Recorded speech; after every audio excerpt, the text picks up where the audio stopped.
معزز سامعین و ناظرین، السلام علیکم ورحمۃ اللہ تعالی وبرکاتہ۔ سلسلہ شروع ہے زبان سے جو گناہ ہوتے ہیں اس کے سلسلے میں بہت سی احادیث آپ نے سماعت فرمائی ہیں۔ تقریباً آج جو حدیث آپ سماعت کر رہے ہیں وہ حدیث نمبر 47 ہے اس کتاب کے حساب سے۔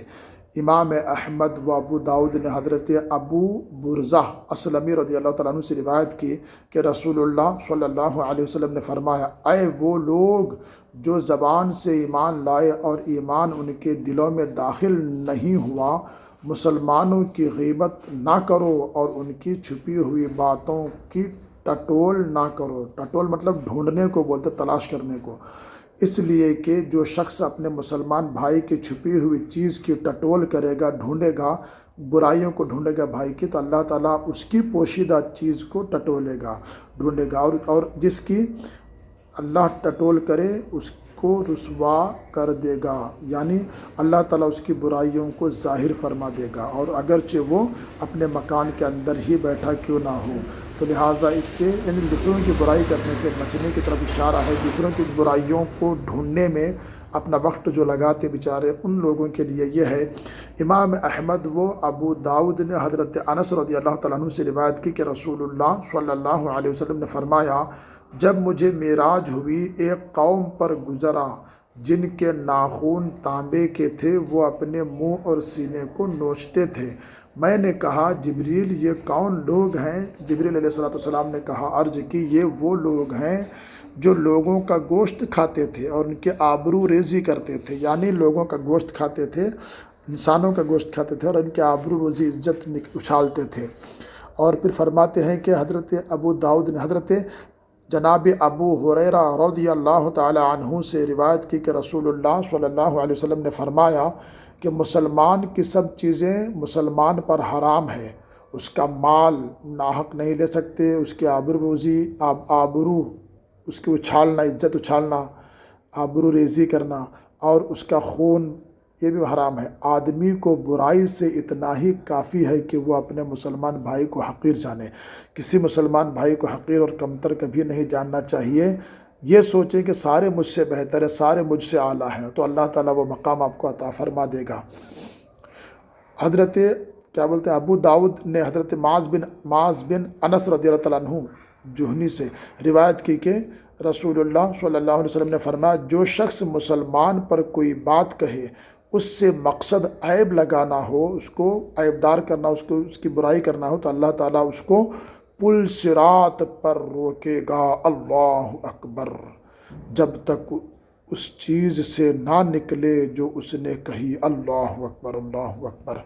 پل صراط پر اس کو روک دیا جائے گا۔ پل صراط بال سے زیادہ باریک، تلوار سے زیادہ تیز، وَإِن مِّنكُمْ إِلَّا وَارِدُهَا، ہر ایک کو اس پر سے گزرنا ہے، اور بہت سے لوگ کٹ کر کے نیچے گریں گے، اور کتنا گہرا گڑھا ہوگا جہاں وہ گریں گے، اللہ ہی اس کو بہتر جانتا، اس کے رسول بہتر جانتے ہیں۔ تو اللہ تعالیٰ اس بندے کو روک لے گا جہاں پر اس نے کسی کی غیبت برائی کی ہوگی۔ تو اللہ تعالیٰ عمل کی توفیق عطا فرمائے۔ ابو داؤد نے حضرت جابر بن عبداللہ اور ابو طلحہ بن سہل رضی اللہ تعالیٰ عنہ سے روایت کی کہ رسول اللہ صلی اللہ علیہ وسلم نے فرمایا، جہاں مرد مسلم کی ہتک حرمت کی جاتی ہو اور اس کی آبرو ریزی کی جاتی ہو، ایسی جگہ جس نے مدد نہ کی، یعنی یہ خاموش سنتا رہا اور ان کو منع نہ کیا کہ فلاں کی غیبت کیوں کر رہے ہو، رک جاؤ، ایسا اس نے نہیں کہا، تو اللہ تعالیٰ اس کی مدد نہیں کرے گا جہاں اسے پسند ہو کہ مدد کی جائے۔ یعنی کچھ ایسے بھی لوگ ہوتے ہیں جو اگر کوئی برائی کر رہا ہو تو اس کو روکتے نہیں ہیں۔